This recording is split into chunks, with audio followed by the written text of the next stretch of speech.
You're a genius, Cheryl. No other way. The sound is over there. So I am Arden Compton, Timothy Arden Compton, and let's see. There is Peter Chandler Compton. Wow. And there is Alice Mary Compton. Hello. And Cori Lynn Compton and Knight Taylor. And over here is Sharla Compton. She's hovering over us. She has a snake. There's a She's snake. an angel. Oh, there is a snake on her. Yep. Yes. Okay. And then there over here, Abigail really looks like an angel. And Abigail Compton Olsen, who just recently married Jackson Olsen. We can't quite see you over there, Jackson, very well. I'm in shadow. Oh, and there's Amber Compton and Cheryl Lynn Chandler Compton. Say Amber's middle name. Do you have a middle name, Amber? Do you? Amber Nola Compton. Today is June 19th, 2022.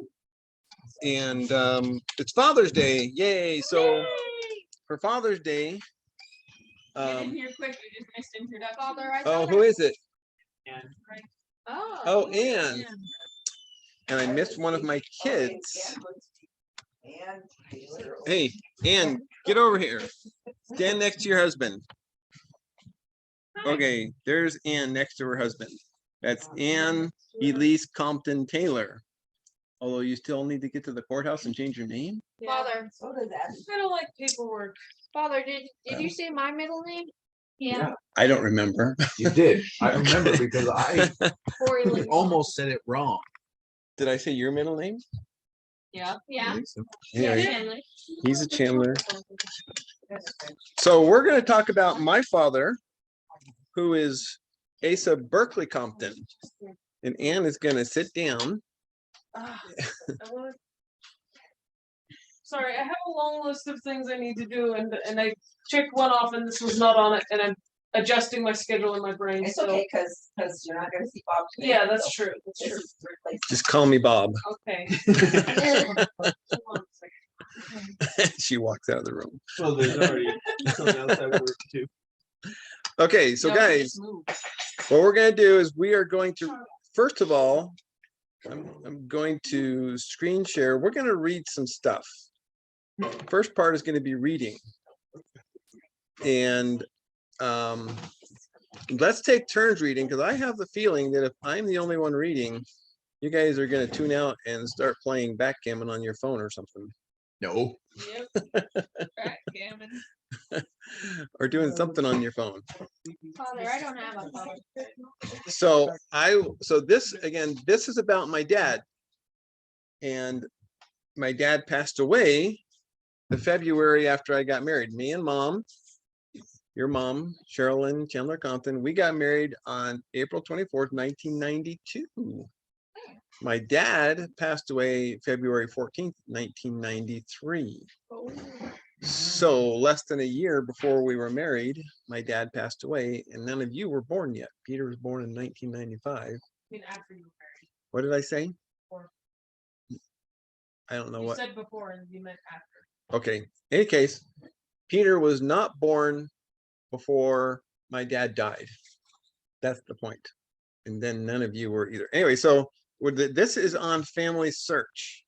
But we're gonna take turns reading some of this. So I'll read the first paragraph. And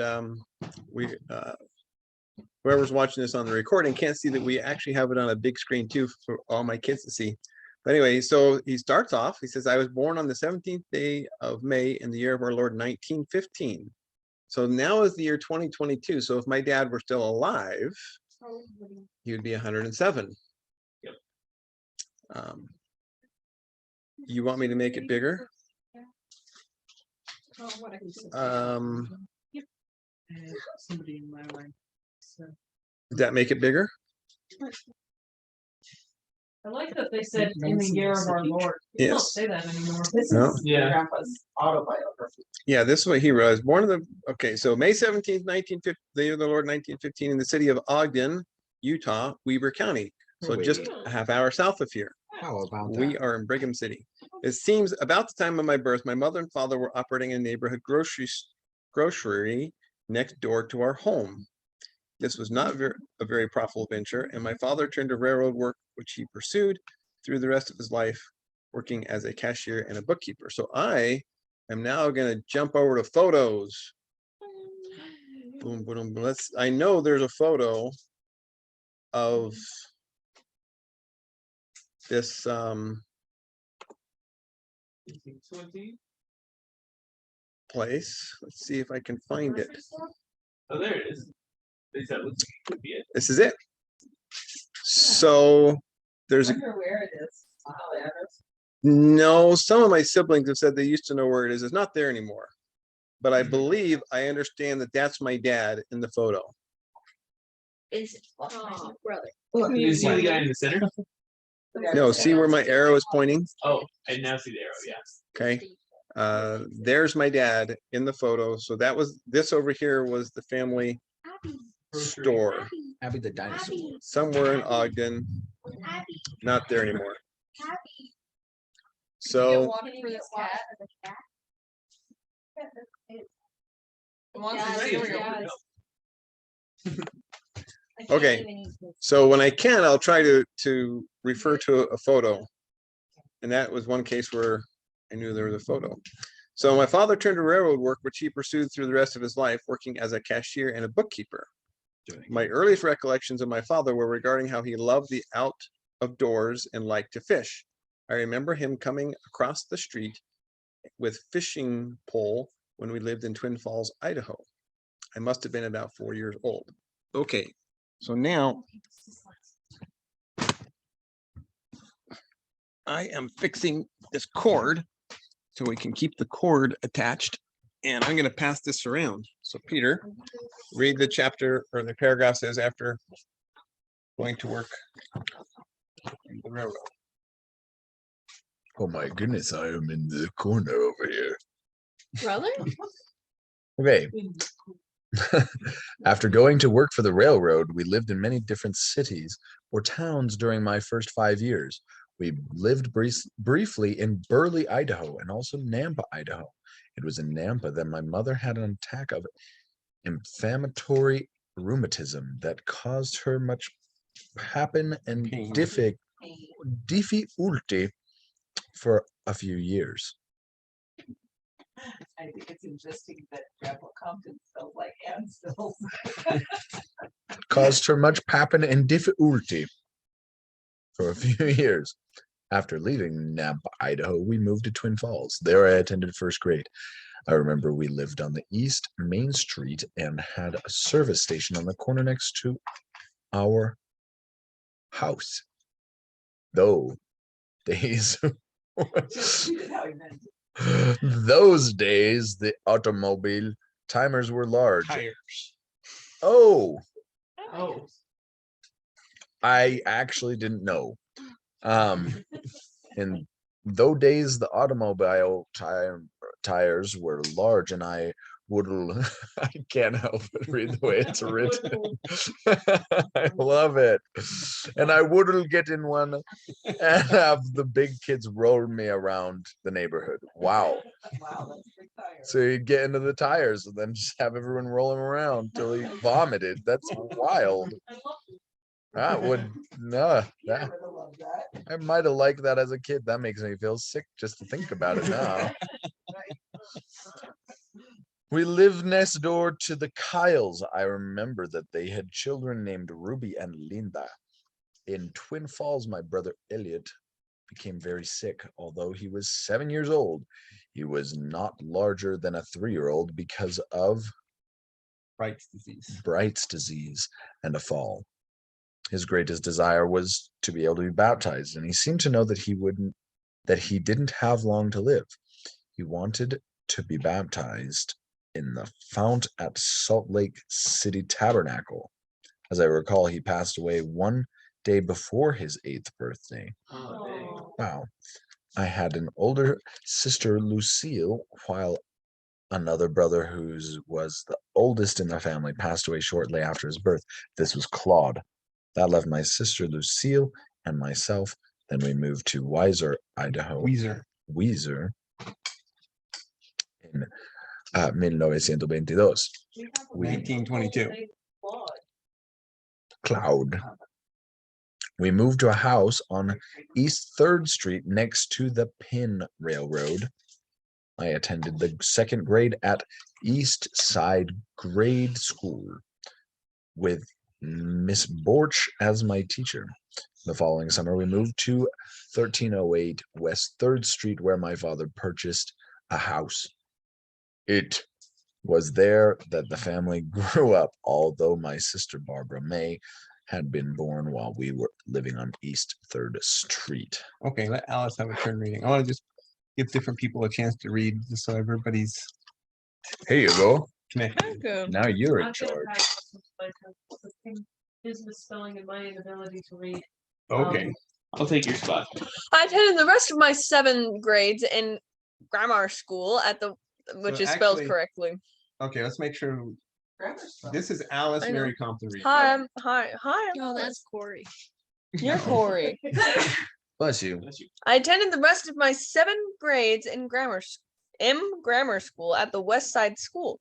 I attended the 8th grade at the junior high school, which was part of the Weiser High School at the time. Try to read it right to see, have a contest to see if you can read it. How he meant it to say.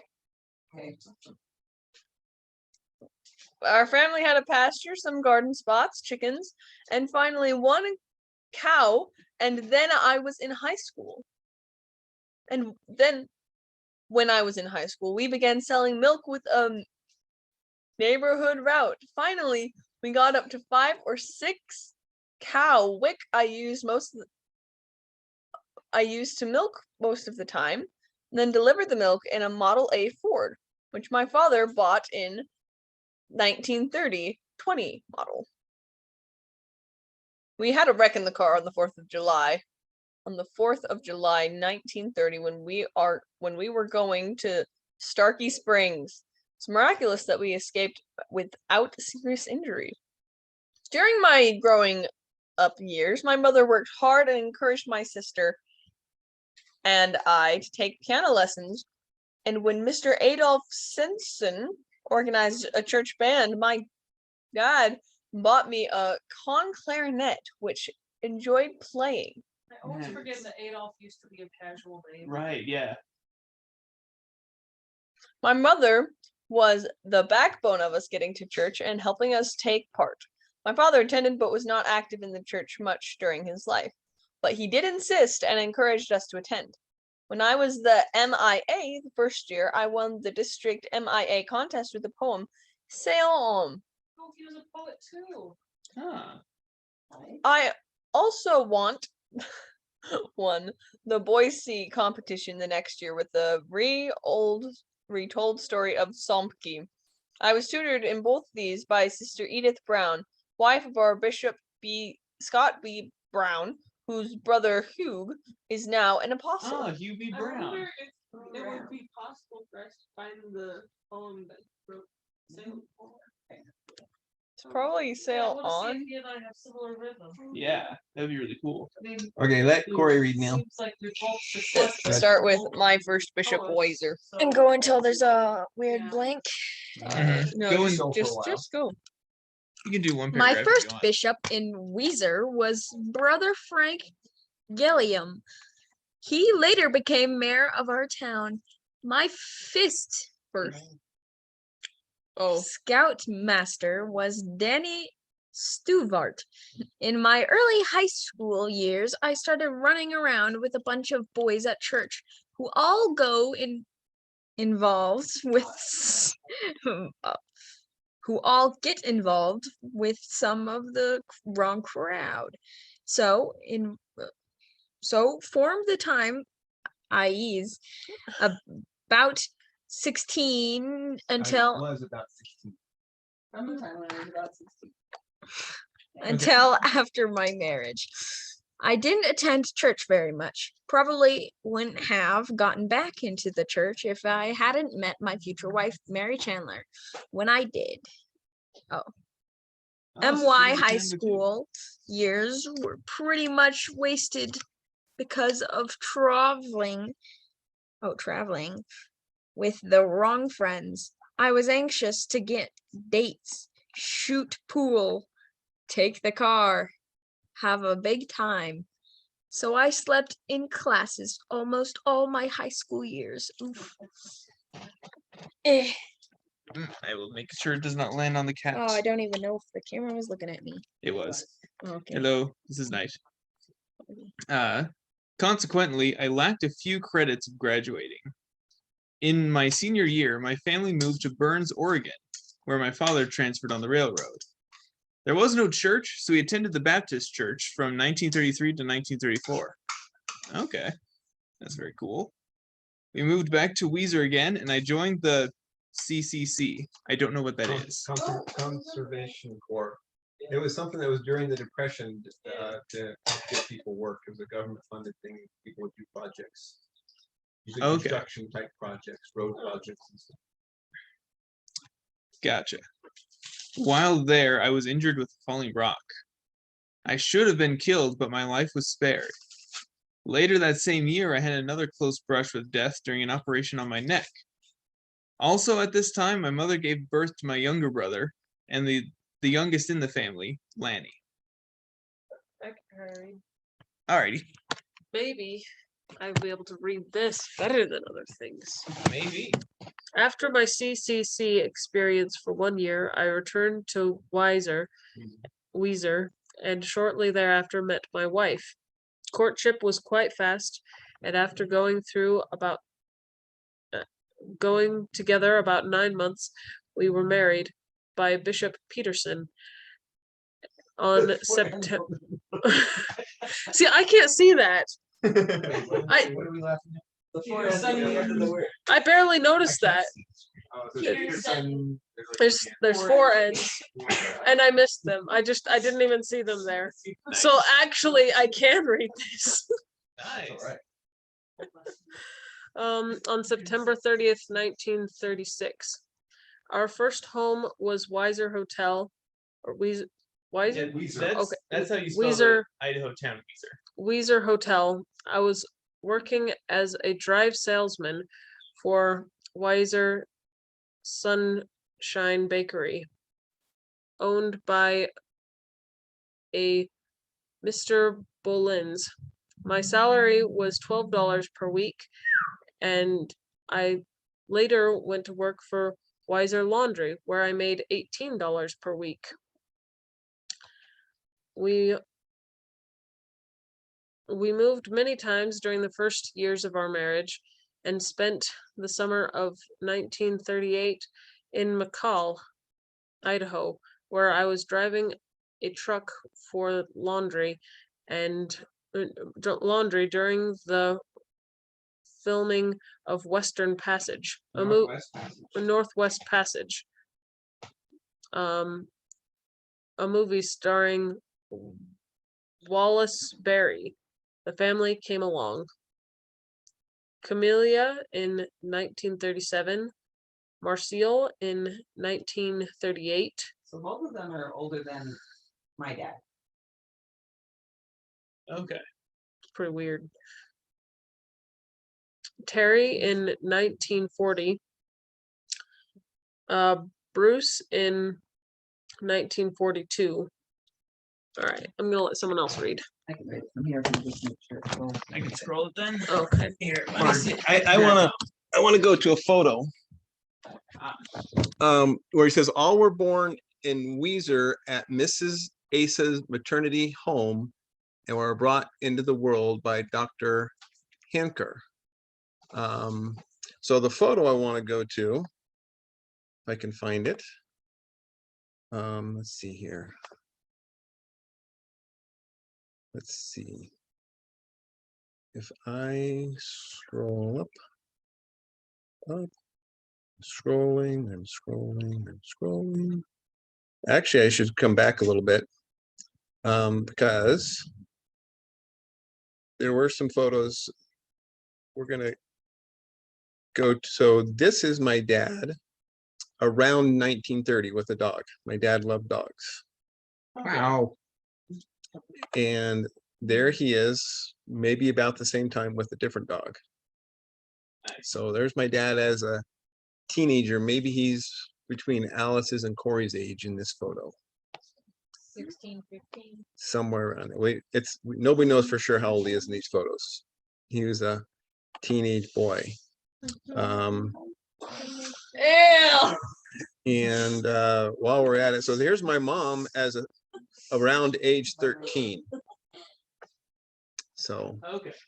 Don't be rough with that. yep, she was a cute little. Hey guys, look.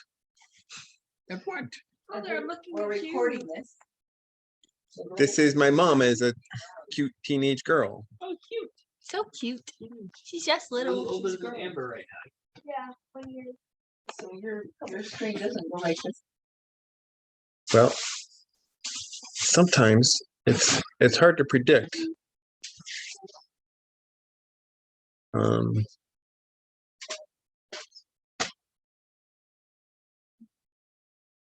There we go. There she is as a 13-year-old. Why don't you click on it and then zoom in? It's tricky. Okay. This is my post right now. Oh, cool. And this is my mom and dad when they first got married in 1936. Oh, I've seen that picture before. I didn't know it was your parents. There they are. They were young and in love. And How old were She they? got married when, I- 17? yeah, I think mom was 17 when they got married. Wow. And dad would have been 21, 20, 21, somewhere around there. So there's, Look at that, mustache Peter. Wow, wow, wow, wow, wow, wow, wow. whoops, Yeah. look at that eye, Peter. Is it good or bad, brother? I would never do that, Neither would I. nor would I allow any of my kids to ever do that. Whose eye does he have? What was acceptable? I don't know. What about Cori? What about Cori? His eyes are not blue, they look dark. That's dad with a group of his cousins. He looks. I look like him. I see. So there's dad in the front center of this photo. Oh, looks like a game. He did say he was running around with a rough crowd. The wrong people. That's Look at these guys. Look at them. All the people around him are wearing like untucked shirts and their jackets, and he's wearing a little tuxedo. How fun. Okay, so the photo I was gonna go to, where I got distracted. Well, when he said he went up to McCall, Idaho, these are photos taken in McCall, Idaho of, if we have this right, my sister Camellia. Yep. We drove through McCall years, the summer that we drove up to Coeur d'Alene, Don't point at me. between Boise and Coeur d'Alene, we drove through McCall. Like, We also drove really close to Weezer on that trip. Look at the houses. Look at that house. Well, they're at a kind of a summer camping place. Oh, are they? Yeah, like these are camping cabins. And that was in McCall. Little baby. Um, And there again is my dad with another dog. Yeah, I'm trying to zoom in and it's just not, sometimes it works and sometimes it doesn't. Control plus. Do that again. Oh, look at that. Wow, wow, wow. Okay, you know, I think I used to know that. I forgot about that. Thank you, Sharla. I definitely never knew that. Well, no, I feel smart. And this is my mom. That's not a very good photo. My mom is there in the middle. I'm not going to enlarge that one because when you enlarge that one, all you get is grainy stuff. But this shows my dad as a young man and his dad. Something my dad skipped over in this was that his dad, my grandfather Compton, your great grandfather Compton, died at a mental institution in Salt Lake, and they say he committed suicide, and there's different stories of what happened, but my dad was, Wait, so is there a chance he didn't commit suicide? there's a chance it was an accident, Oh. but it's I also, accidentally committed suicide. it's also more probable that he jumped out of a window Wow. or something like that.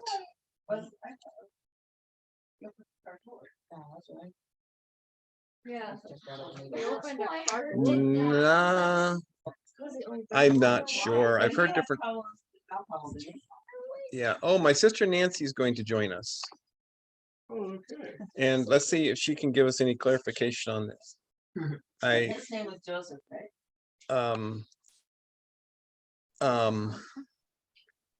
And now I'm trying to blank. Okay. Nancy? Nancy, what was Asa Berkeley's father's? Ephraim, it's right there. It says, can you see our screen, Nancy?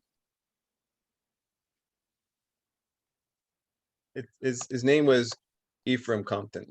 Okay. Oh, I thought it was Joseph. No. Nancy, say something. Speak to us.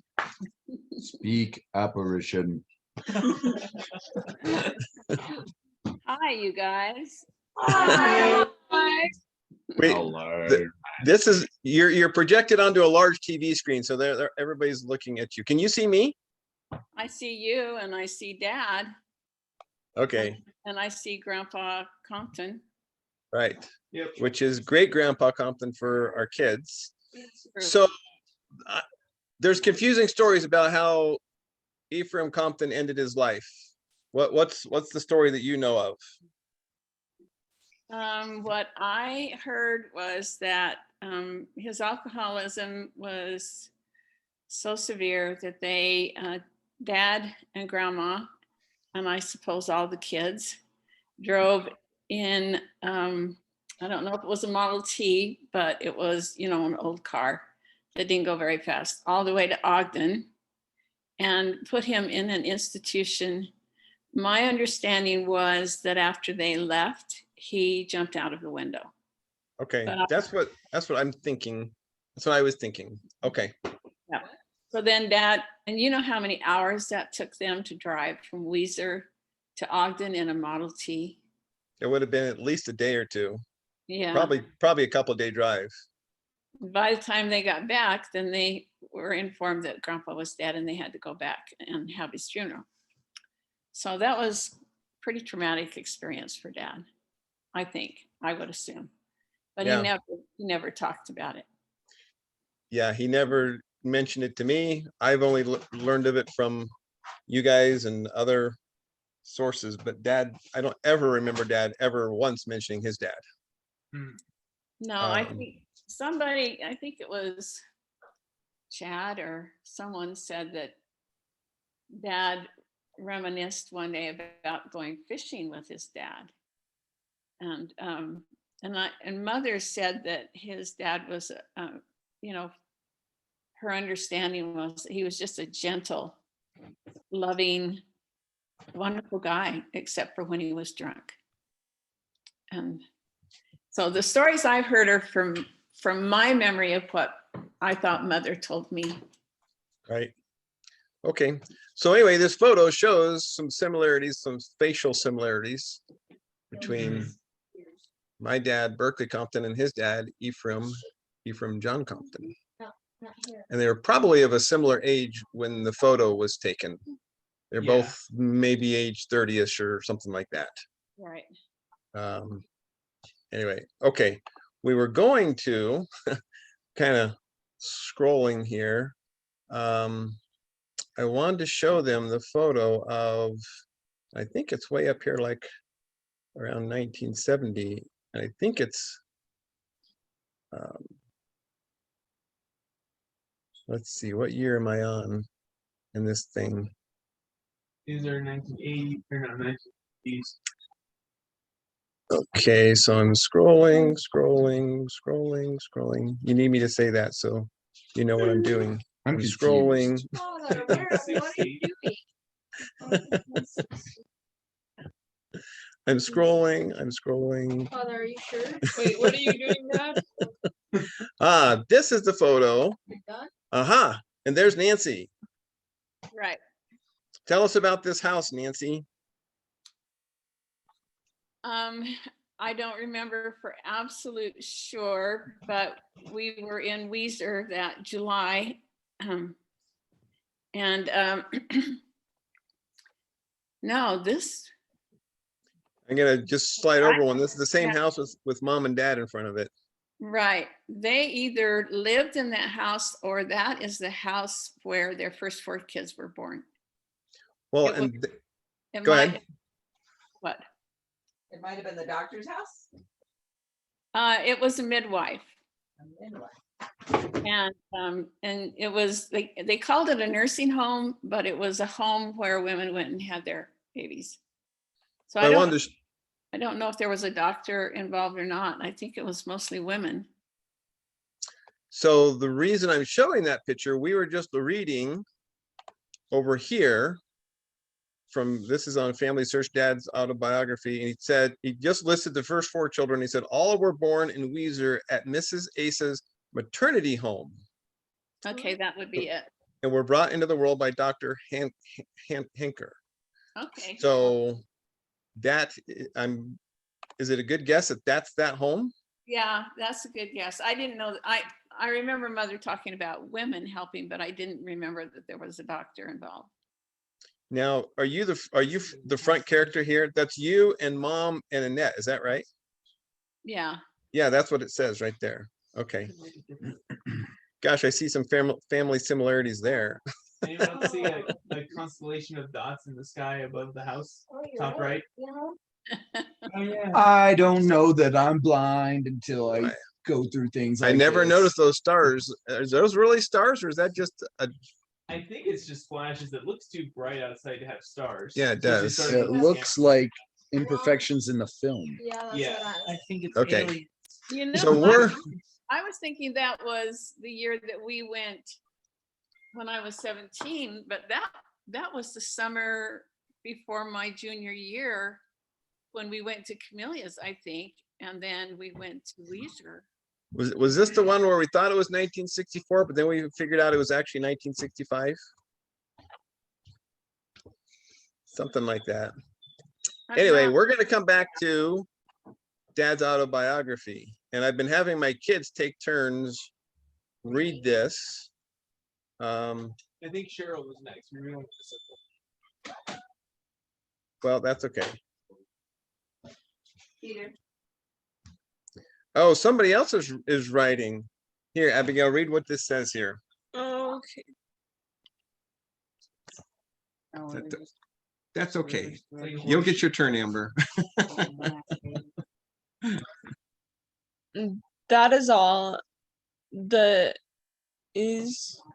It was part of a family reunion notes, 1979. Dad doesn't mention the pain and difficulty in his family or his father's suicide. Only once in my life do I remember hearing Dad speak of his dad. It did have to do with fishing. Someone said that after Elliot died, Grandpa really struggled. And there was drinking in his life as well. So the grandpa then is Ephraim Compton, not Berkeley Oh. Compton. Right. Wish we knew more. And maybe someone does, but not me.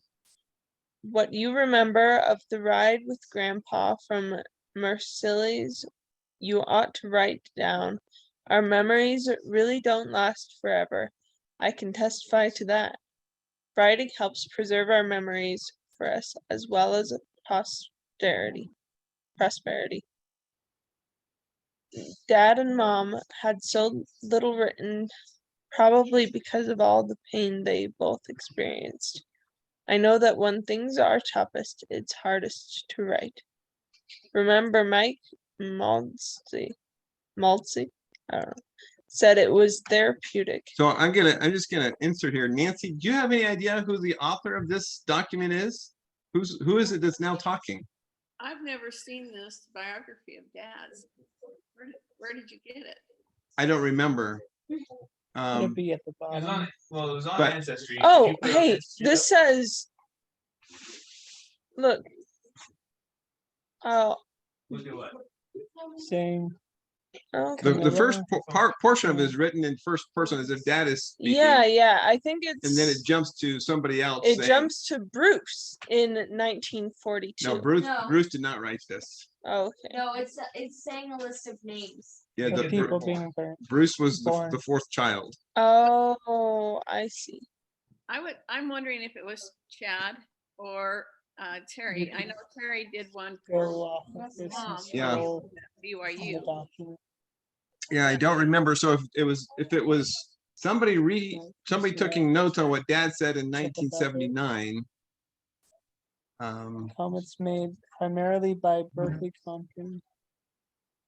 Those are comments. And some from Mary Chandler Compton. They're Oh, this gathering at the was- time Me, Hardy, and Brett Martin got Likely married. typed up by Camellia. Okay, so at the bottom, I remember now that these, the first part was comments that Dad made. And anyway, it's at Mia's wedding when Mia and Camelia's daughter got married. I got this from Camellia. I remember now. Okay. Okay, we're gonna jump documents because the rest of it is Camellia talking. So I want to go to, let's see. Let's see here. We're not gonna read all of the Compton unions. Which, by the way, kids, if you go, hey kid, where did Peter go? Right there. Oh, you're over there. He's hiding. On top of Abby and Jackson. Anyway, these are, You'll have to record the stories for her. where did Ann go? Band maybe. Okay, so these are Compton Union newsletters. These were newsletters that my family wrote and shared with each other in the 1970s and 80s. Oh, cool. And they're all here on Family Search, where you can go and see what was happening before you were born. Nice. Okay. But for now, I am going to go to this. Oh, and I lost my reading glasses. Let's see. This is a letter that my dad wrote to me when I was at BYU in 1990. And I just need to call my kids' attention again. Kids, I got a tomato this is your Father's Day present to me, to sit down. And not This is get what I want for Father's Day. For you, Dad. Mom got me some glasses so that I could look like an old person. Oh, Yeah, but now there's details and stuff. Hey. So that's neat. the Nancy, the sad thing is my kids know almost nothing about our dad. They just, I have not done a very good job of sharing stories about my parents. And that's why I decided this Father's Day, I'm gonna sit down I and, don't know when it's gonna happen again, so I'm trying to get her to stay in here. I stayed in here this whole okay. time. So this letter Dad wrote to me in 1990. And I asked him to give me an outline of some things because I was taking a family, some kind of a family something class at BYU. Anyway, so I'm gonna start reading again. It says, and I don't know how to scroll up a little bit. Anyway, so he says my name and then he says, received your letter of January 30th, 1990. Needless to say, I was very pleased to be the recipient of 2 letters in less than 2 weeks' time. So again, I have to tell you kids, there was no email. Phone calls cost money, and so it depended on, we weren't always the best letter writers. Anyway, we enjoyed your first letter regarding your dates and the whisperings of the spirit, and I don't know what date that was. You are very lucky young man to be able to feel so close to feel so close to you. Yes, I'm lucky to feel so close to me. Anyway, of course, lucky is not the right word. You've got to be living according to the Lord's plan to be worthy of such a blessing. Regarding that, now he wrote genocide. No, it's genogram. Regarding that genocide or genogram, what can you read? Nancy, can you read the screen that I've got up in front of here or not? No, I can't. No, Dennis might be able to. if he can read I it. can read it. I just wondered if Nancy could read it on her end because I'm doing a screen share. Zoom it in. I mean, I can see it, but I Where- can't read it. It's not Where together. are you? There, I made it a little bit bigger. Where are you at? I'm right there at the top. So, okay, go ahead, Abigail. It's Abigail's. I think it's. the Whatever genome or the, it is. Like referring to genetics. The Yes. genocide. Regarding that genocide or genogram, whatever it is. Like he tried to spell it twice, but he messed up both times. One of our great family traits is an optimistic sense of humor, as well as a high flavoring, of puns. Hey. Hey, I like that. I'm glad he was funny too. That's good fruit to share with us. Now we know. Yes, We got it from I have to Grandpa. tell you guys, that definitely was one of my dad's traits. I did not know that. That's cool. Yes. I will continue. You- Your grandmother Compton had all three in rich abundance. As you are aware, all the boys in the family are 1 year's supply and several left over. What does that mean? What? Yeah, I think I'm guessing that I- means there's a lot. There's a lot of puns. All the boys. A year's supply and in the then some. family are one supply and several left over. I see. One other trait of the family that might have come from my dad, although I didn't get my fair share, was a desire for details. My brother Lanny. Lanny has that trait in rich abundance. Jay, Terry, Chad, and you and Alden were all specialists in detail. Creativity is also a family trait. When I was about 10 years old, I built a 1 minute. Miniature. Amber, stop throwing things. It's rather distracting. Yes, it is, Amber. Stop. Okay. My toes are so Wait, stop it. I'm reading. Do you want me to? When I was about 10 years old, I built a miniature golf course in the backyard, complete with bridges, ponds, curves, banks. I also built a tree house in the tree in the pasture at the end of the street. Of course, I always had a passion for numbers. Learned to multiply soon after I was married. 12. I had a passion for numbers. I learned how to multiply soon after I was married. Oh, Quite the passion for children. numbers. That's There's the that. oh, 12 Guys, 12 children proves the equation. 12 Fine. children proves the equation, Cori. Multiply. I've been looking for a plot, Dad. I know. Your mother really loved children, and Marcel, Nancy, and Annette have carried on with those genes. Cute. Okay, Jackson, your turn. Okay, it's okay. so Nancy, the next person reading is Jackson Olsen. My daughter Abigail just married Jackson about a what? Well, it's my son-in-law. Hello. Anyway, I guess. Anyway, this is Jackson. Okay. Speaking of genetics, did you know that if your parents had no children, it would be quite unlikely that you will have any? you Parents go. have no children, and you won't either, because you won't exist. That's great. Generally- Parents have no kids, and it won't be likely they will have any. Is that what it said? Yeah, that's what it says. Huh. Oh, there it This is. is good with genetics and math. Look at this guy. Wow. Wow. alright. Intelligence. Generally, I think the family has been very easy to teach the gospel to. Many families have a problem with their children almost before they get out of grade school. You asked about change of jobs, a little like paying the rent. It's easier to move than pay rent. Anyway, I will tell you the chronology of moves and jobs. I had my first paying job delivering Saturday Evening Post magazines for 5 cents a copy. I also milked 9 cows night and morning and delivered the milk for 5 cents a quart in Pop's Model A Ford. I worked at the Institute Farms, hoeing weeds and cleaning out ditches. Wage of 10 cents an hour.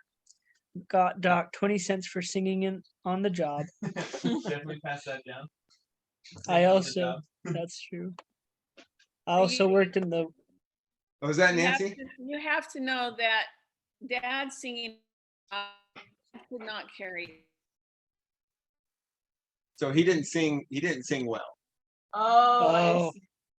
Got you. That's why he Always- stopped. always sang he always sang enthusiastically. I don't know if you remember, but he used to get up on Sunday mornings and go in, and he would hit one note on the piano and another, trying to get his ears to hear the difference between the notes. To him, Wow. the difference in a note was loud.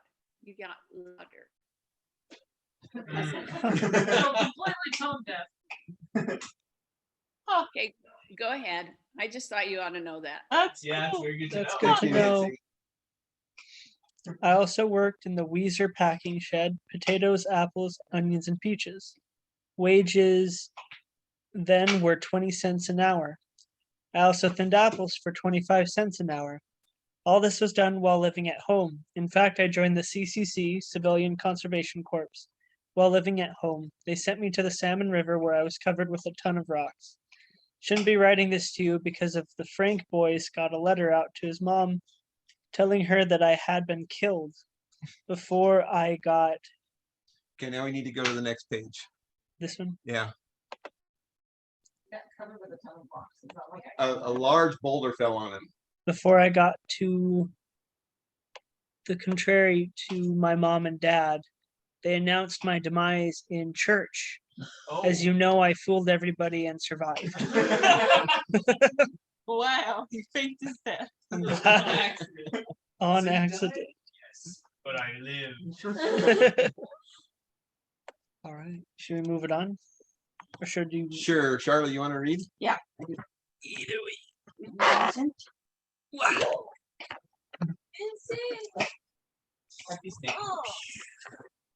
Somebody standing on the cord. No, It's just. I thought you meant the snake by that. No. somebody standing on the court. Snake standing up. Okay. Where do we leave off? I'm sorry. Up to the top, the third line. Now we come to the part. Okay. Now we come to the part where I was married. I saw a sign on the way to church this morning that read, "Watch out for children." If I had seen that sign when I was first married, you might not be here to read this letter. And you know, your mother and I married by the ward bishop on September 30th, 1936. If she had lived another year and a half, we would have celebrated our 50th wedding anniversary. My first job after marriage was driving a bakery truck for $12 a week. Bread at that time was the same price as a quart of milk, a nickel for one pound loaf. That's the pound sign, right? I can't quite see it. It looks like a pound sign. Okay.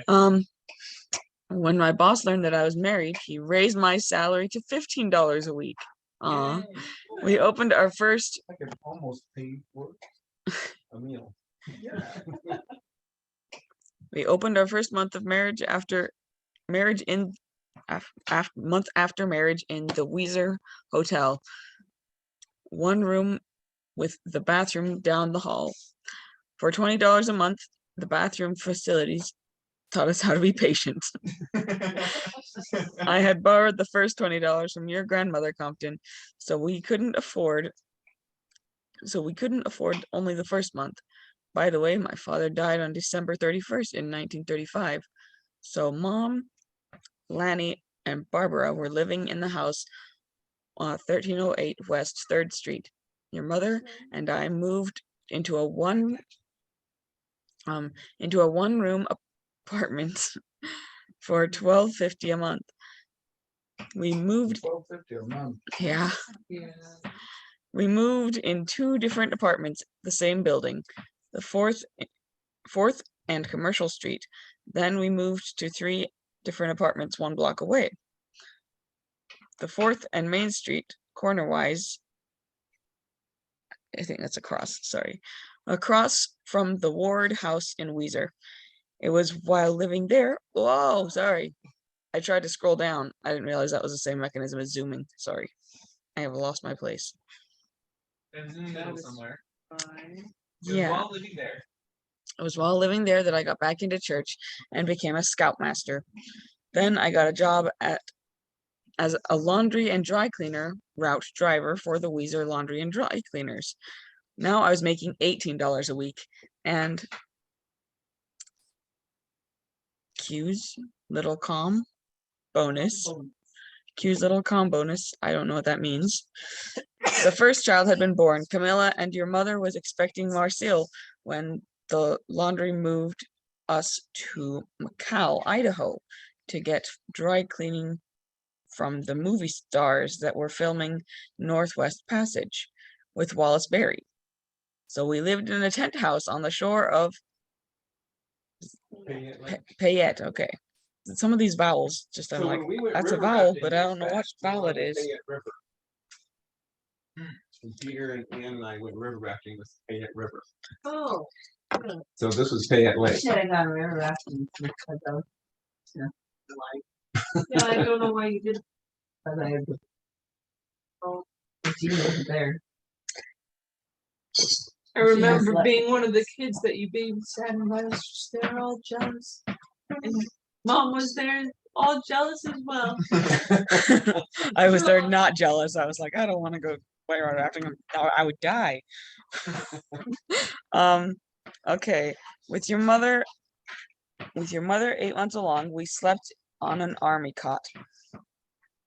Wow, I don't know how to read that number. That was 1938. The one that's crossed out, that's where they. Oh, that's scribbled out. Okay. That was in 1938. We moved back to Weiser and went to work for a grocery store called IGA. I was now taking $20 a week. Wow, he's really climbing the ladder. We didn't have a car, but an old bicycle that did the job. As the children came along, I worked for and eventually became the manager of the groceria store, then moved out to Fruitland, Idaho, and helped in managing the Gala Garden store, swimming pool, cabins, and service station. I was there. 1 second. I was there till a little after Pearl Harbor. When we moved back to Weiser, across the street from the high school, Bruce was born while we were living there. We were across the street from your mother's midwife. Our internet connection's unstable. Grandma was a librarian. Miss with 4 A's. No, it's Anna. Those are N's. They look like A's, but Anna makes more sense. Miss Okay. Those Oh, There's Asa. an S. Because it was Asa before. ASA, I think. Oh, yeah. Okay. Well, we're looking at what's spelled. We're trying to piece it together. Before it was ASA. So. I'm stuck. That's the If- number.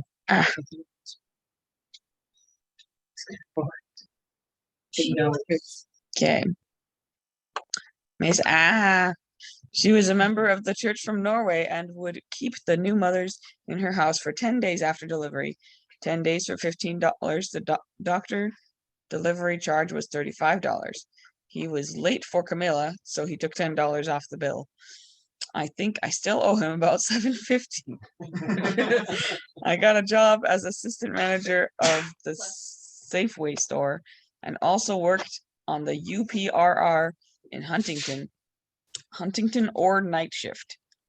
By that time, the end of the war was in full bloom. The second war. Don't forget. By that time, the end war. Oh, the end war. Oh, okay. So the second one. No. I don't know what it's saying. What? It says that by that time, I think that's the second. That was in full bloom. I don't say the end of the war. was in full- He's trying to get Well, into the he's seat. talking about Pearl Harbor. We are here. I would call it. The end war, meaning maybe they thought that was going to be the. Either way, Maybe the war was was in in- full bloom. end war, second war, whatever it is, was in full bloom, and we were living in West Butterfield. All this time, I was working as a scoutmaster in the ward troop, and I finally received a call from Portland, Oregon. Oregon, offering. Oregon. Okay, thank you. Portland, Oregon, offering a chance to become a POC. Professional. Oh, professional has 2 words. Okay, I got it. But that's all the page says. Now we need to go to the next page. So A professional Boy Scout exclusive executive. executive. There's only one. Really, at the time, I was the manager of the grocery grocery store and also in Weezer. So I took a cut in pay to work for the Boy Scouts. My salary was $2,400 a year. So we bundled all the kids and headed for Butte, Montana. While in Weezer, I bought an old-fashioned pump organ and we had it sent to Butte. And they used it in the junior Sunday school.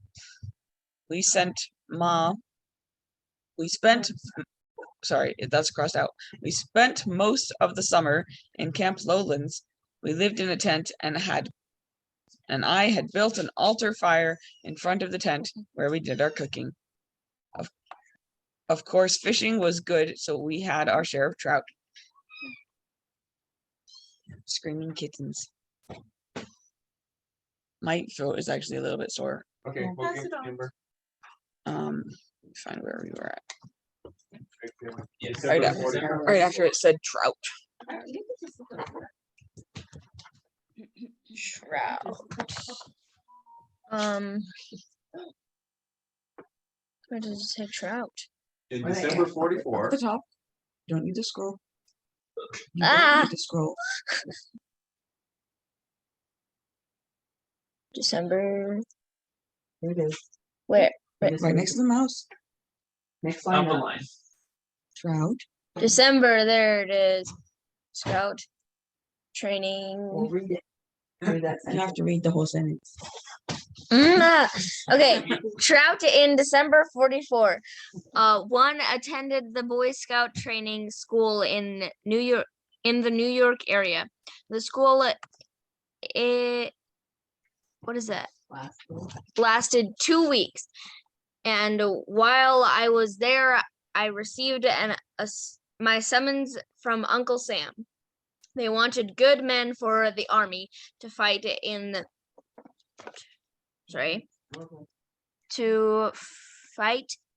World War II. Wait, how does the line work? So I rushed home to Butte, bundled up the kids. Bruce was the baby at the time. We had a 36 model Pontiac.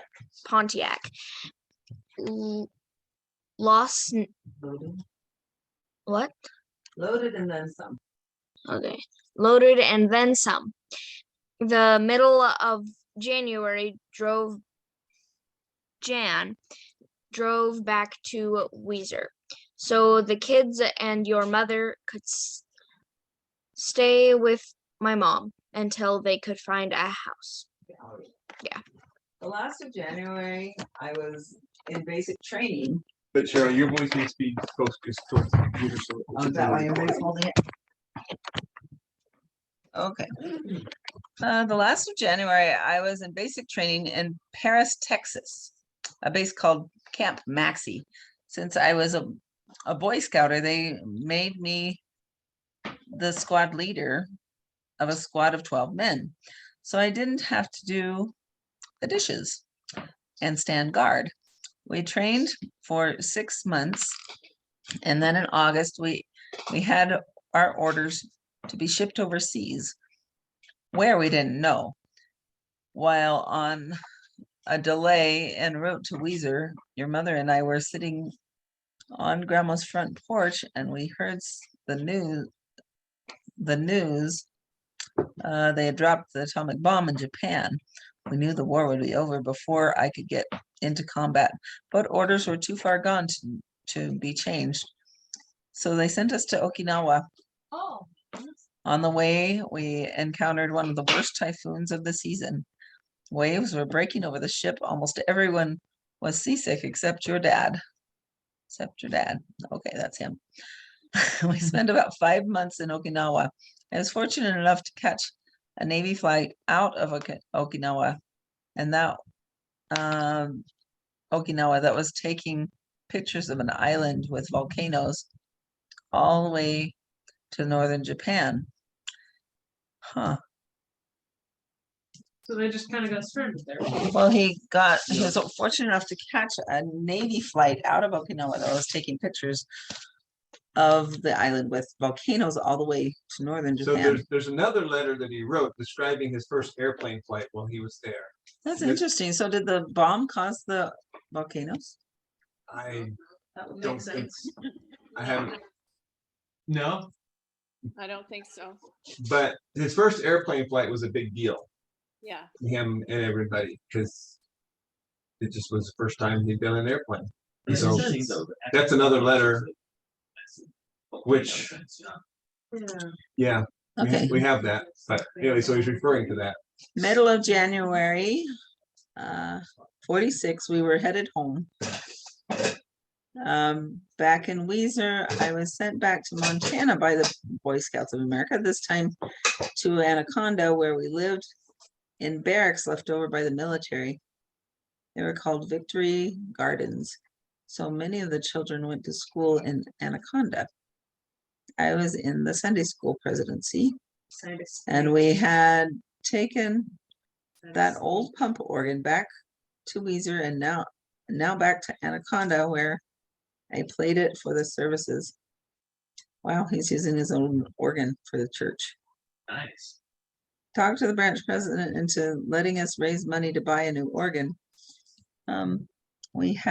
So they didn't have a budget, church budget kind of thing to say, okay, We're gonna allocate everybody stuff. had to just chip in or wait. Okay.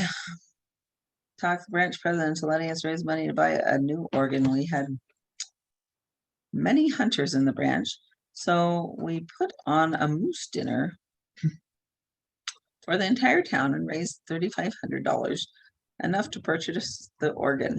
After 3 years in Anaconda, I transferred to Toppenish, Washington, as a part of the Yakima Council. So he made his money being a Boy Scouter. Yeah. Mhm. That's interesting.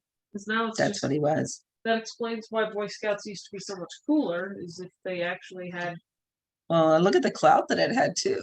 When he Yeah. went into the army, then he was made a leader, a Yeah. squad leader, because he was a Boy Scouter. Yeah, I don't think they pretty interesting. do that anymore. Something's ringing. I'll be right back. I'm just saying. Would you believe we used that old organ in the branch in Washington? As a member of the branch presidency later, became branch president when they made our district a stake. So was that where you were born, Nancy? In- Well, yeah, we lived in Toppenish when I was born, and the hospital was in Yakima. Now, so he used his organ again when he moved to Toppenish. Okay, go to the next page. How do I go to the next page? You figure it out. Here, your turn. It says, and so I became the first. Let's see. Would you believe that what I was a member of the branch presidency, later became the branch president when they made the district a stake. So I became the first bishop of the Toppenish board. Started a building fund campaign. Also, I didn't stay around long enough to see the building finished. Let's see if I can do the Zoom thing. Not very well. Okay, dang. It zooms into where the mouse is. So you put the mouse down. I helped raise some money for it. In 1950, when Jay was born. So he didn't mention Afton's birth. Nancy, was Afton born when Dad was gone on the war? Is that right? Well, she was a baby when he came back, so I think she was born while he was gone. I think So- Mom was pregnant with her when he left. So Jay was born in 1950, and you were born in which year, Nancy? I was born in 48, and Jay was actually born in 49. Okay. All right. Well, Dad was close. Yes. So Jay was born. I was left scouting and joined Beneficial Life. In a couple of years, they gave me the Yakima agency. Okay. Whoa. He is a insurance student. Yeah. So then he was in sales. Okay. So,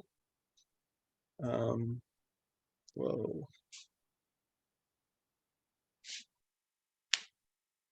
I stayed. Come on. Let's do this. I stayed with Beneficial until I was offered a job in the Rich Plan as sales manager of the Spokane office. Chad was a baby at that time. Camelia and Marcial were both married while we were living in the Spokane area. Carmen and Camelia eloped, and Ken and Marcial in the Spokane chapel. As a national sales coordinator, we moved to Columbia, South Carolina. I was traveling all over South Carolina as part of my job. Although I found time to serve as Scoutmaster of the Ward Troop, I also served under President Wilkinson as a member of the High Council. In about a year, or so, let's see, in about a year or so, a bunch of us bought the Rich Plan of Columbia and I became manager. After we sold that plant, I became the sales manager of the Greensboro operation. I believe that is where you came along, Artie.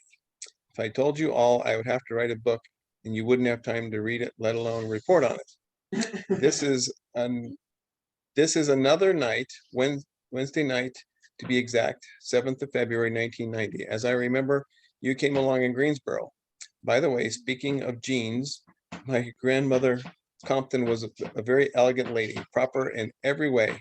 I think Camelia must have picked up on some of her traits from grandmother Compton. Cori? Arden. Yeah. Okay, so when he was in South Carolina and he was the Boy Scout leader, he had the Boy Scouts. I learned about this from one of our missionary companions was from South Carolina, and people still remembered Dad. And one of her friends from South Carolina came to visit while she was on her mission. And when he found out that I was related to Berkeley Compton, he was so excited. He had to meet me and had to tell me about my dad. Wow. And he said that as Boy Scouts, Dad had them raise money so that they could go to Palmyra, New York. Oh. And there were two cars, and evidently Dad had the car that was going the fastest, was the more souped up car. I don't remember that very much about that car at all. And he said, so they got together, they headed for Palmyra. They got as far as Washington, DC. It was midnight, late at night, and they didn't have a place to camp out or the money for a motel. So Dad thought it would be great if they camped out on the lawn In DC? between the Washington Monument and the Capitol building. Wow. It's called the mall. It's called a mall. Yeah, the Washington Mall. Yeah, the Washington Mall. And And so they started setting up, and a policeman came by and said, you can't camp here. And, and you know, your dad, he said, these boys to New York, Wait, Oh, you're breaking up. you're breaking up. Try You're it breaking again. up, Nancy. Don't break up with I us. am. Try it again. Where do I start? Okay, You back said to you know your dad. yeah, and you, said you the policeman? the policeman said you can't camp here, and Dad did what? Well, Dad always talked the policeman out of giving him tickets. And so he told the policeman how the boys had worked so hard to raise the money to go. And if they could just sleep there, they would clean up and they would be gone in the morning before everybody started coming into DC. And he convinced that policeman that they would be okay. Wow. Wow, that's incredible. Slept on the Washington. Not funny. They slept on the Washington Mall, and then they went on up to Palmyra.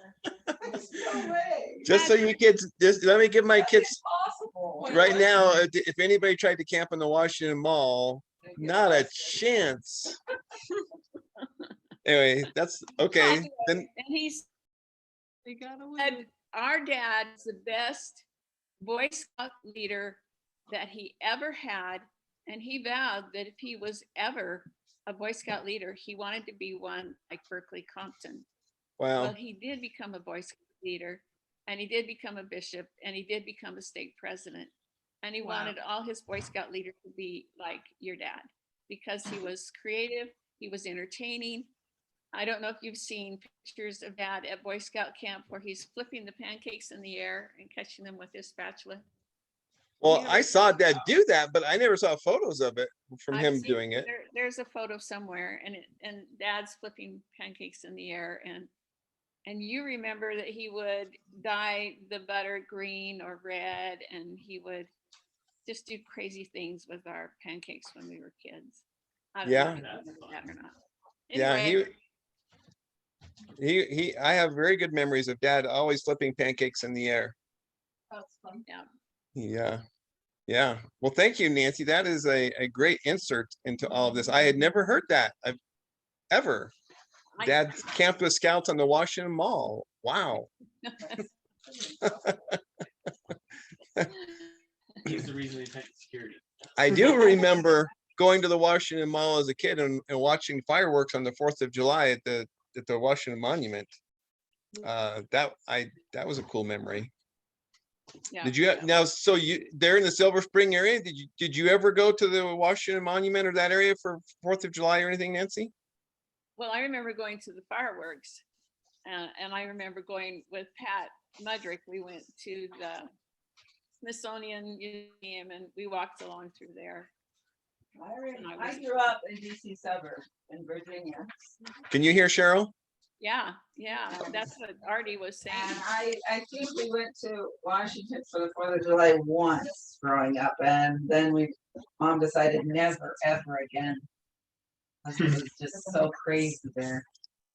So, Yeah, probably crazier there then than it was when I was a kid, but it's really crazy.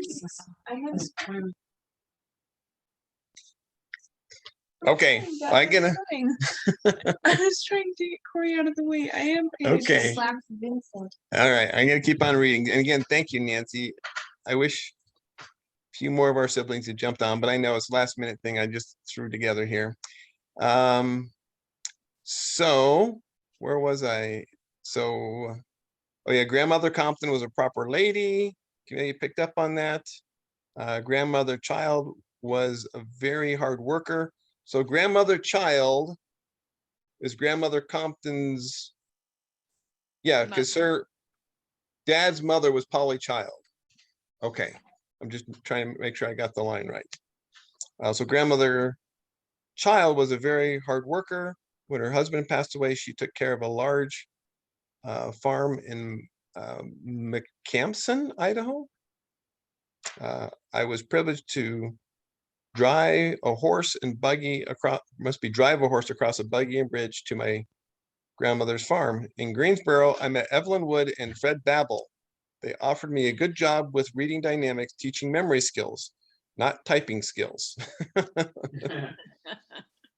Evelyn and Fred were on the outs, and I found myself also on the outs. So I went to work for Compton Encyclopedia and won a national sales contest. That was while we were still living in Silver Springs. Then we moved out to the house where you put your arm through the door glass. About that time, we started Fantastic Toys in Alexandria, Virginia. Is this a letter to you? Yes. Hooey sticks, go-go guns, score 4. So So he was an inventor of toys. I'm gonna go back to the photos. He mentioned go-go gun, boom. And come here. There is a go-go gun. How does it work? Well, you'd put a little propeller on the end. Is that right, Nancy? And you'd push the button and there was a battery and it would vibrate and make the propeller go around. So it was like an automated Hooey stick. Is that right, Nancy? In a way, you remember Tinker Toys? Yeah.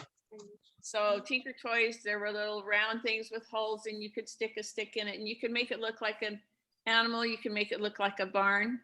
Well, Dad you would start your Tinker Toys and make monsters and you would have propellers everywhere that would go around. So Oh, okay. Can you picture that? Yeah. And Okay.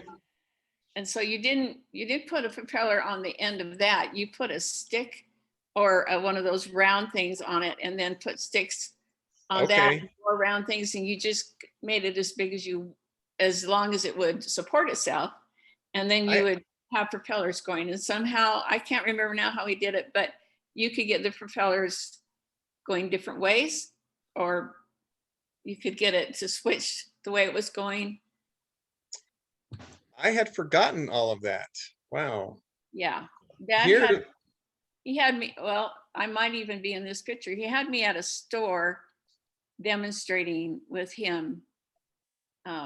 I don't even know if we were in Virginia. I don't see you in this. Maybe if you're close by, there it says go-go gun right there, and he's demonstrating.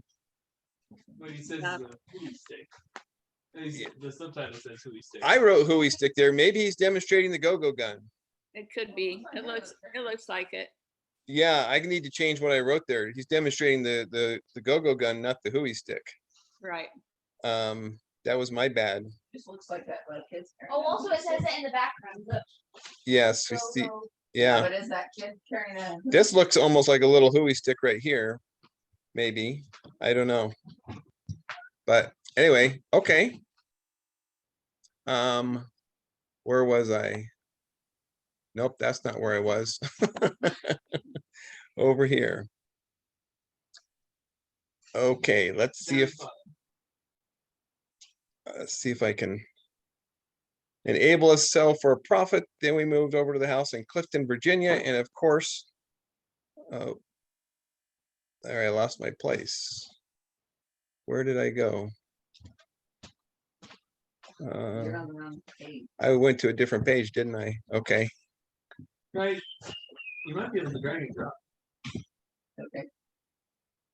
Okay, of course you can. Then we moved to the house in Clifton, Virginia, and of course you can tell what went on in both our lives as well as I can. You remember we moved to Las Vegas to start the Bumbleberry chain. So after my dad sold out his toy company for a few $1 million, he started a restaurant chain called Bumbleberry. We bought the ranch at Black Ridge, which is outside of St. George, near Zion. That area, there was we had a ranch called Black Ridge. There's still a Black Ridge exit there.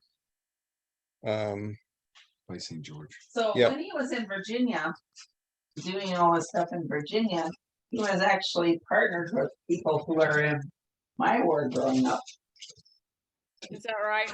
Yeah, so like Dwayne Stevenson and Jim Dyer. Oh yeah, I was trying to tell Nancy the Stevensons that you knew, Cheryl. You said Dwayne Stevenson? Did you know Dwayne Stevenson, Nancy? Because Nancy knew some Yeah. Stevensons. Yeah. They lived in Maryland. He must have moved to Virginia. Anyways, All I remember is that there's a joke that I heard from Grandpa Chandler's side.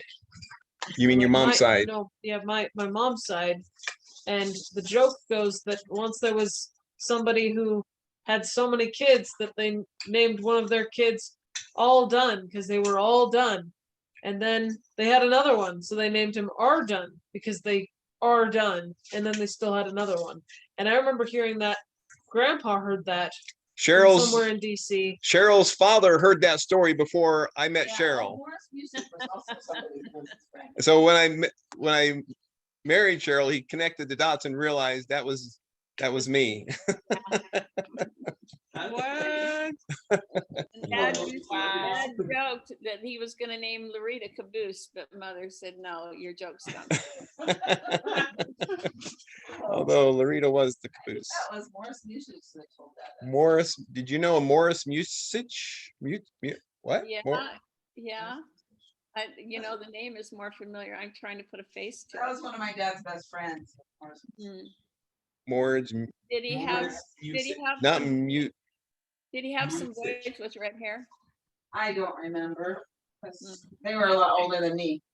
Yeah, they would have been. They would have been my age and older. Okay.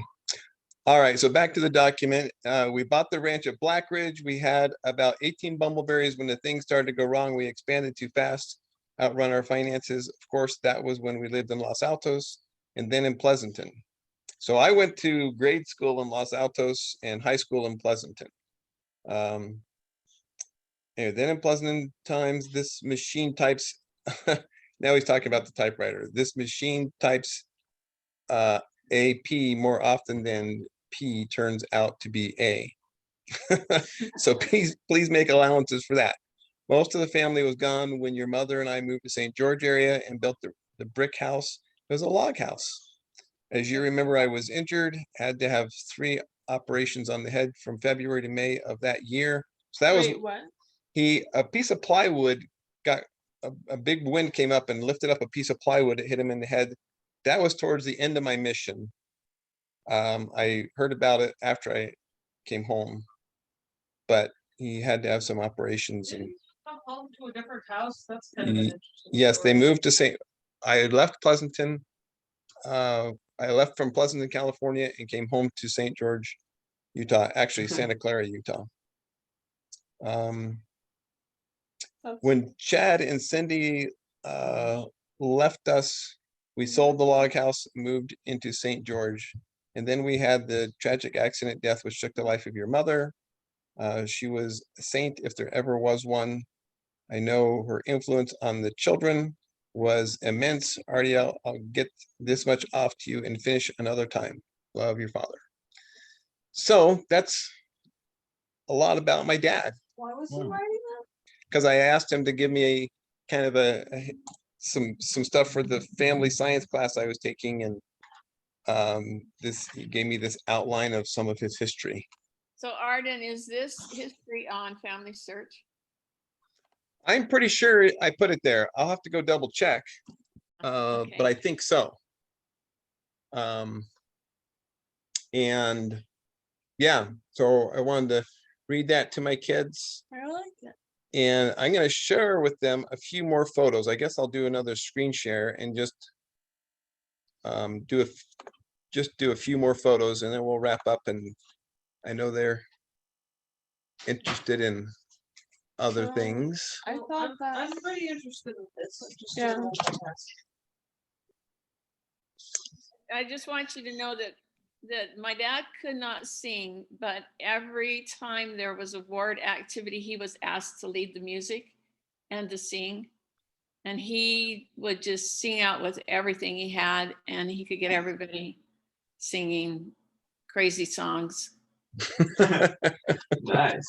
He would. Sounds like we might have gotten something from it. He would often perform magic type shows where he would do rope tricks and little fun games and stuff. My dad was very much an entertainer. In fact, we'll skip ahead. He sounds as To at home in a crowd as Peter. And Oh, there, yeah, the one with him with the Indian hat. The Indian. where did it go? Did I pass it? Loud as owls. Yeah, Loud. No, it's got to be up here. Thanks, Mom. That's Terry. That's me getting a bicycle. That was a tricycle. Da, da, da. See, I used to be a little boy, you guys. Oh my goodness. There's a little boy. Okay, here we go. So this is my dad doing a rope trick, except why did it glitch? It's just, I have to think about it. I was thinking the one before it. What in the world is that?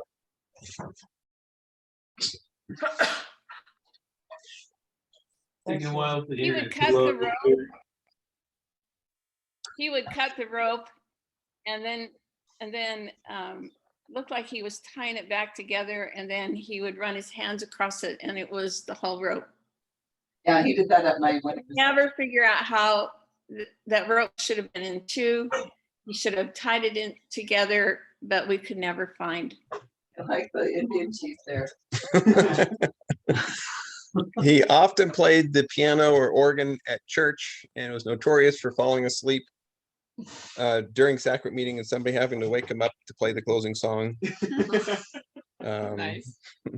So you know, in Silver Spring, the gal who led the music was a professional organist.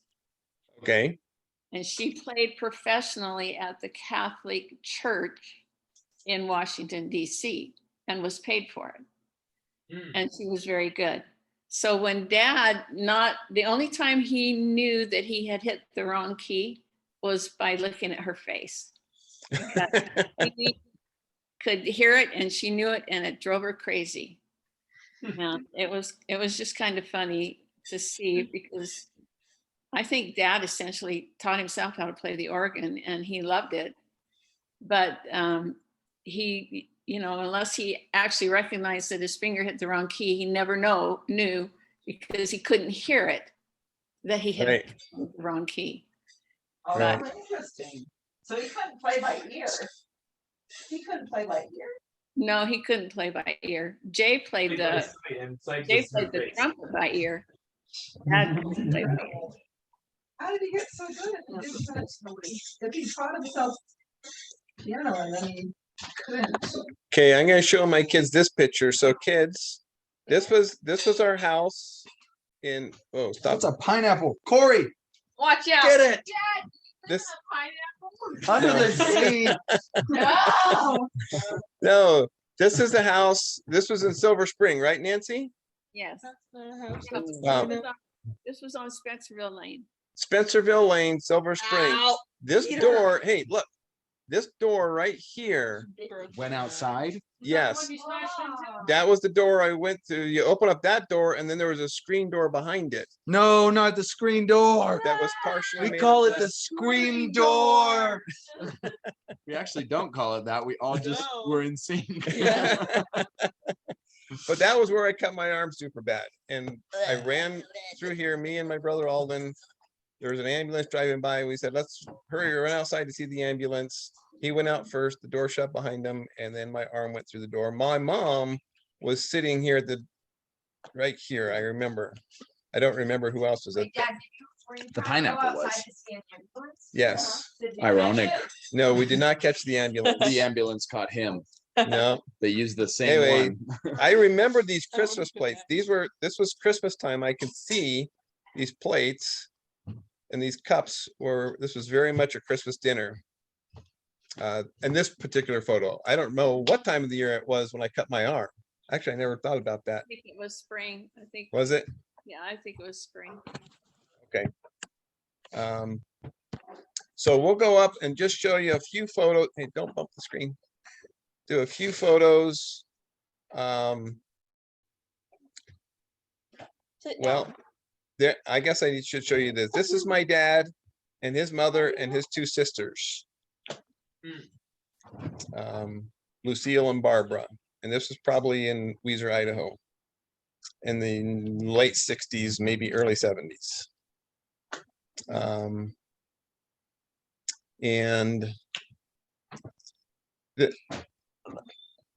this was where I learned to ice skate, kids. I'm pretty good at That's in Virginia, close to where Laura Lee lives. Yep, that was me, and well, it's kind of a blurry picture, but that's me and my brother Alden, and we had a swimming pool, and we went ice skating on it.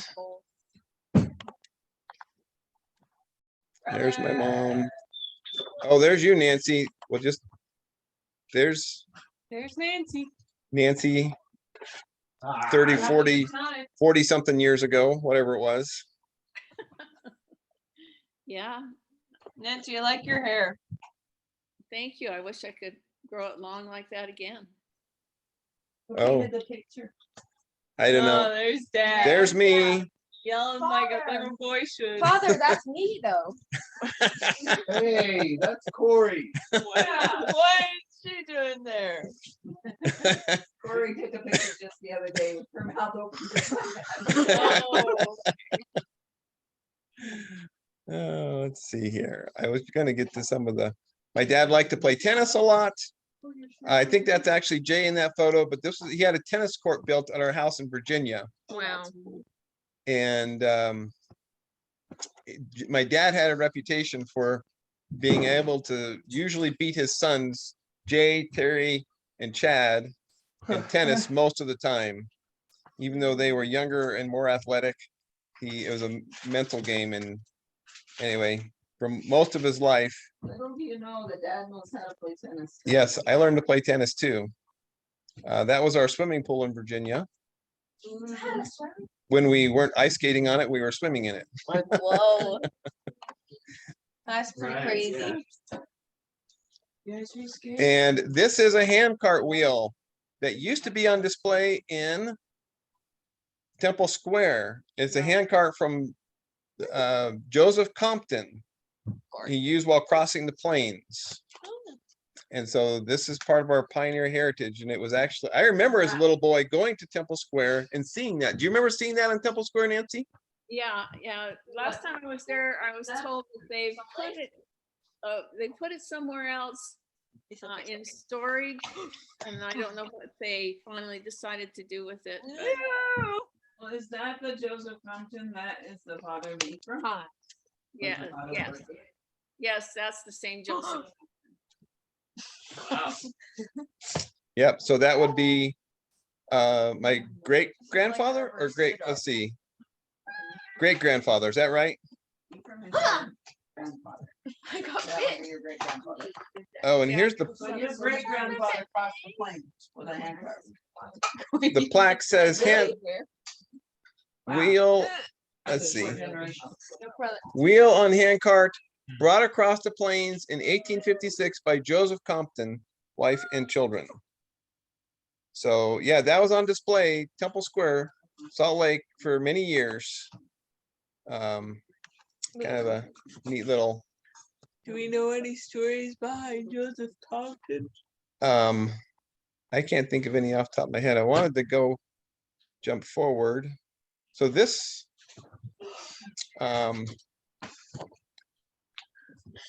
so where's Peter? Oh, that's my grandpa. Back it for you. What one? The one I pointed at? In the middle. Yeah. so Peter, you will now these are friends of my parents, but you will recognize this as Zion's. Zion's. Yeah, I- I remember that too. And that's the Bumbleberry Diners. That's Serge and Betty Benson, and Serge was the cousin of Ezra Taft Benson. Oh, I did not know that. Oh, yeah. Wait a minute. I've got to add that on there because I don't have any of that. Who is it? Serge and Betty Benson. And Betty Benson. And Serge And Serge is a brother to Ezra Taft Benson? no, he's a cousin. He worked for the Department of Agriculture when Ezra Taft Benson was the head of the Department of Agriculture. Wow, I did not know who that photo was. I mostly kept it because it showed Zion's in the background. Yeah. So he started that Bumbleberry chain. We did a lot. There's an old photo of that. So that's Dad and probably Larita and Tammy. Anyway, St. Zion National Park area. When I was a kid in Las Vegas, we did a lot at Black Ridge and Zion. At least I have a lot of memories of Zion's and Black Ridge. That's cool. And Whoops, I didn't mean to click on that. That's Camellia. Wasn't that when we did our last You know, so here again, here are more photos of us in at Zion's and Springdale. And my dad would go around as Mr. Bumbleberry. And so, oh, there's me Hi, Dad. down there, and Father. No, That's over in Thi- Zions. yeah, this is probably at That's Pine Blackridge. Valley. Yeah, Cute little Nina. yeah, Blackridge was basically on the other side of Pine Valley from St. George. Right. Oh, but you notice the shirt is a Bumbleberry shirt Oh, yep. because that was kind of the thing back then. And here's my dad. He would go again. My dad was a showman. You guys see these pictures? Yeah. He often, at least in my memory as a child, my dad was often wearing a tuxedo that was pink and purple. These pictures are black and white right here, but his tuxedos were something else. He's a showman. There you can Oh, there it see. is. Oh, that's super small. Anyway, he was a showman and quite the performer. Here's a grand opening of one of his stores. There he is. That suit for a while. Yeah, I had that suit coat for a while. I gave it to Larita's son, Kevin, Yeah. because Kevin was carrying on the family gene of wearing suit coats like this. And I wondered. and there was a whole cast of, my dad created a whole cast of characters around all of this. This was Prince Nominic. Nominic is cinnamon spelled backwards. And he had a whole bunch of characters around it. Here was his Probably your Bumbleberry. characters with all of your stories. But where's So his cars had the little horn that would go da da da da da da da da da da. And- Right. And my friends in high school, that was quite the deal. So there he is in one of his the top hat, pink and purple outfit. Lincoln, one of And my he has children. He has a hooey stick. Yeah, he's got a hooey stick. Nancy remembers my dad selling hooey sticks when What she are was. hooey sticks? It's a little stick you rub on it, and the propeller goes around. When you rub on here, there's little notches, and it makes it vibrate, and it makes the propeller go around. And depending on which angle you hold the rubbing stick, you can change the direction of the propeller. And my dad, sometimes you could put two propellers on it, and my dad could get the propellers going in different ways. Whoa. I have to say these things again. You don't have a hooey stick? No, I do not have a hooey stick. I guess I could make one, but I wouldn't have the propeller. Somewhere we have a plastic one. just Do the we? stick part. Okay. I know I have at least one. We I have may have like more three than square one. working. Maybe we only have. So my daughter Abigail asked about my dad being active in the church, and Abigail actually, when I was, I want Charlotte to see the part with the jackets and the stuff. Just a second. Okay, Father. That's my dream. so Click on that car one. Show Charlotte the showman part. okay, Sharla left for a minute. So this is my dad. He often did presentations to schools, to children groups and youth groups. In fact, when I was on my mission in the MTC, my dad had a memory system. He mentioned that just briefly on that. My dad created a mnemonic system, and he would go to these things and teach different things. And I met a guy in my MTC group, and he told me how he memorized scriptures. And Scriptures. and as he was telling me his system, I thought, that sounds like Dad's system. I said, where did you learn that? He said, from Mr. Bumbleberry. I was like, are you kidding me? I said, that's my dad. He's like, no. I said, yeah, my dad's Mr. Bumbleberry. He taught you that system. I know it too. That's cool. Anyway, so Dad was a showman. He did a lot of presentations. When we lived in Pleasanton, he did a lot of sales. He would go to businesses and give motivational speeches on things, on how, he gave a presentation on liberty and freedom and how America is the land of opportunity. And that was, he was really, really good on that. So if you look at the lettering on this, it's backwards. So if somebody looks at in their rear view mirror, it looks forwards. Clever. On the side here, it's the right way. There it says Prince Dominic, but this was written backwards on purpose. It's got a dinghy propeller on the front too. What the heck? So these cars, they were 1950 something model. No, this is a 1950 something Lincoln Continental Mark IV. These were, my dad bought these old cars and spent a lot of money getting them. Old even back then. Yes. Oh. Getting these fixed up, and talk about gas guzzlers. They had a huge engine in them. They were not designed for fuel economy at all. But in the 1950s, nobody was thinking fuel economy. Right, it was like 30 cents a gallon. Whereas the three of us have Toyotas. So there's another picture. Again, tuxedos, top hats was what I saw a lot in my growing up years. There was a place outside of Zion's where they had animals that they used, that they trained in and used in movies. And my dad got a chance to be with this bear. Wait, say that again, Sharla. Another dog to take a picture with. Oh Yeah. yeah. Anyway, but again, there we are in the southern Utah, Zion's area. But I Arden, remember, yeah. Linnea just called, so I'm gonna have to go, but this has been delightful, and I hope that it helps your kids kind of get an idea who Dad is. So Thank you so much for joining us, Nancy. I really appreciate you being with us. well, it's been Nancy. fun. Okay, we'll talk to you later. Love you Okay. all. All right. Bye. Bye. Bye. Bye-bye. Love you. So Yeah, I here's asked Dad earlier. this is my dad on a radio. My dad did a lot of radio and TV appearances when I was a kid.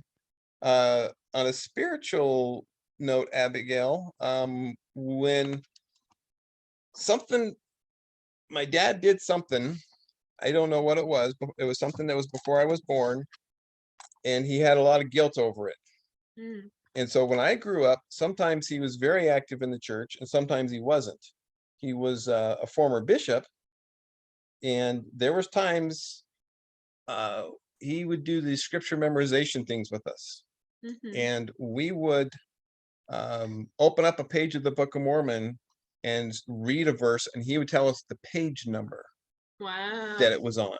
Dang. He, with his memorization system, and we would try to stump him. We would go through different pages, and if we found a verse that he didn't know the page number on, he'd say, okay, let me see that.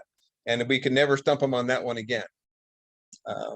So he, in a way, he always had a testimony, but whatever it was that he did, he finally went and talked to a bishop when I was, I guess, 17, 18 years old. And he was actually excommunicated from the church. Really? And then I rebaptized him just before I went on my mission.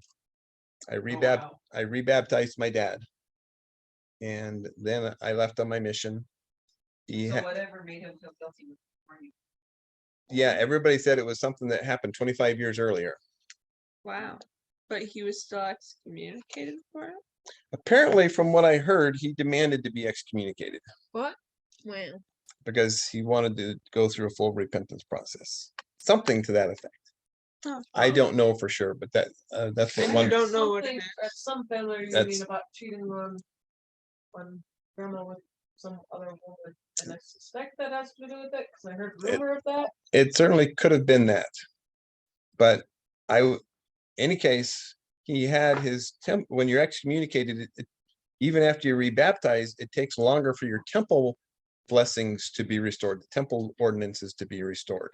Mm. That happened, I believe, the summer of 1984, and then my mom passed away in February of 1985. Nice.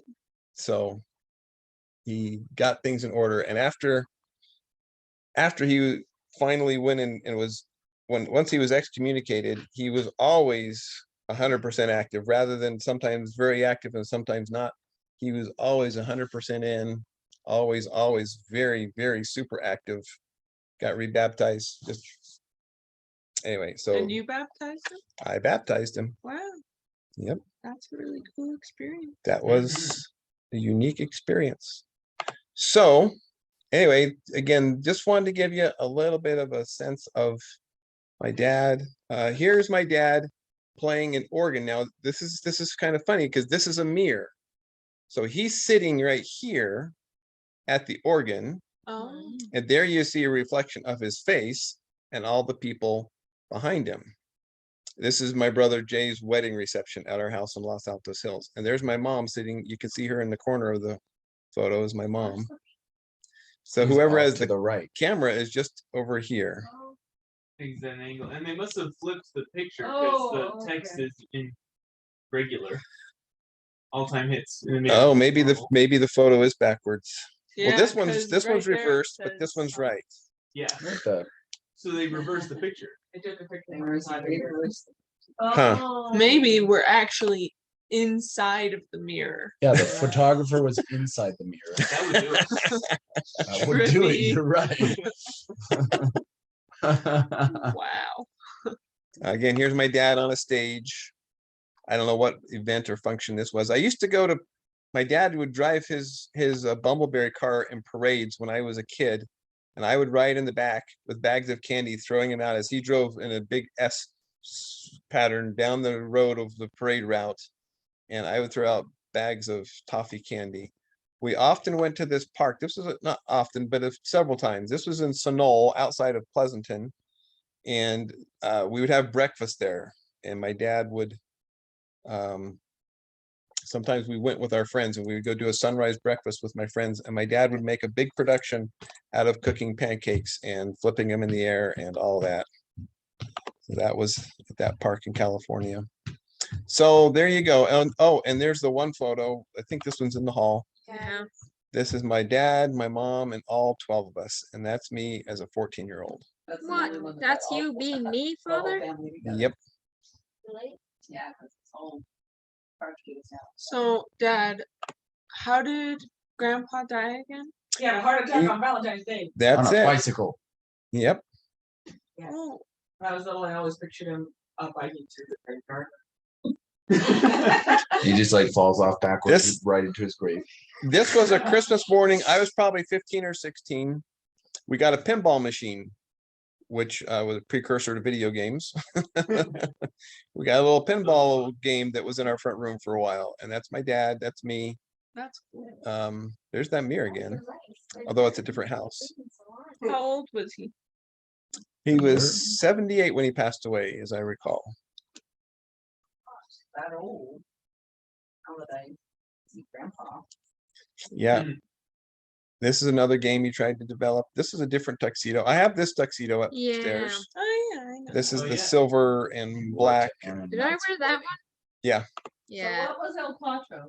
It was a game that never really took off. It was something he started to promote, but it never took off. This is us at my grandmother Chandler's funeral. So there's my dad, there's my mom, my brother Chad, Alden, Rita, Annette. There's me. Yeah. What's your shirt? What is it? What Yeah. is What's your what shirt? fabric is it made out of? Cloth. Oh. I don't know what it is. That is a thick tie. It is a bit. Look at Chad. Chad's got a little back there. I don't know. The blue tie there is also pretty big. Blue. Is I guess the fashion to have big ties. So I'll skip ahead. Oh, there's my mom and dad in Hawaii. They went to Hawaii without us. So sad. Moving on. There we are at a hike somewhere. That might have been near Sunol again. That's us there I was as a teenager.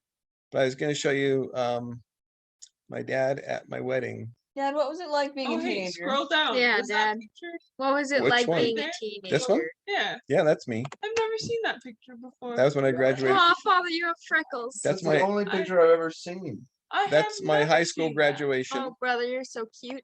I'm in. There's me with my mom, my sister Loretta, Jay, and Chad. See, I was presiding over everybody.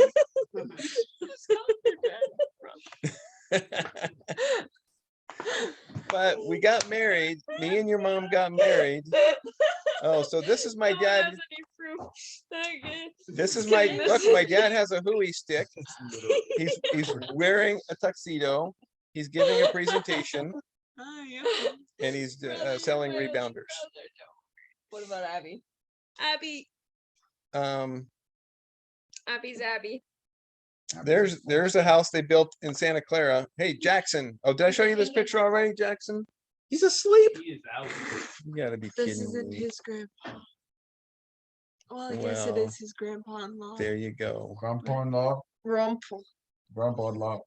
My dad. He's related to grandpa because he's related to all of us But through dad. Why do I feel like it's fake? No. There's me and my dad at a family reunion like in 1989. This is how you tell someone's faking it. This is I'm before I gonna go met pour mom. Water on Jackson. Hey, Cori, turn around. Not the whole way. Ouch. Oh, sorry, Father. There is one of the last photos of my dad.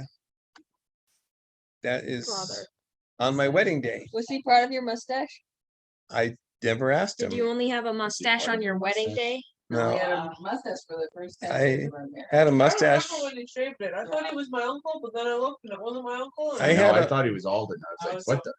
I had a mustache for around 10 years or something. I didn't know who he was. He ran away. There's me and my dad and my brothers at my wedding. Oh, nice. Hey, Dad, what made you decide to shave your mustache? He was in the bishopric. No, that's not why. Because he started a new life as a I clerk. just made a big change in my life. I decided to change that. Oh, okay. Change careers. Grandpa has that hat that I always want. This is I don't want soda, but I want Mountain a Dew hat. and Coca-Cola. Man's living on the edge. yeah.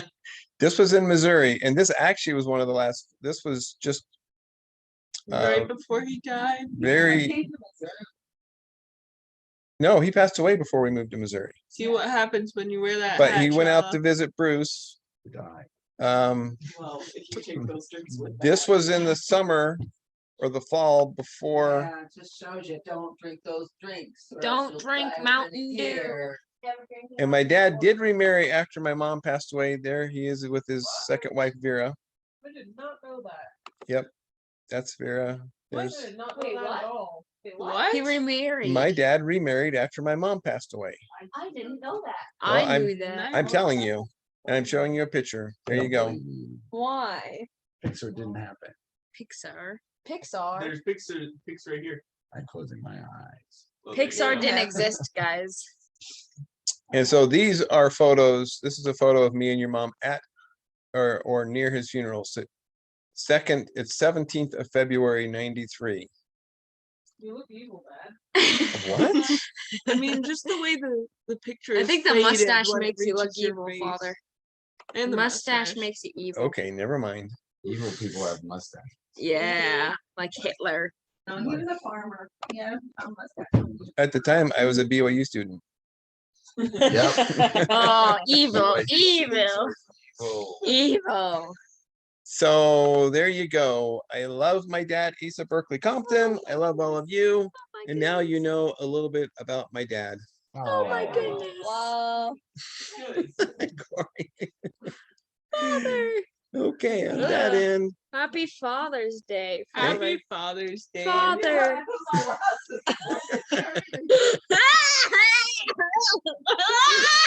What is that? What is the thing in your mouth? Oh. It's your own hand. Being traumatized.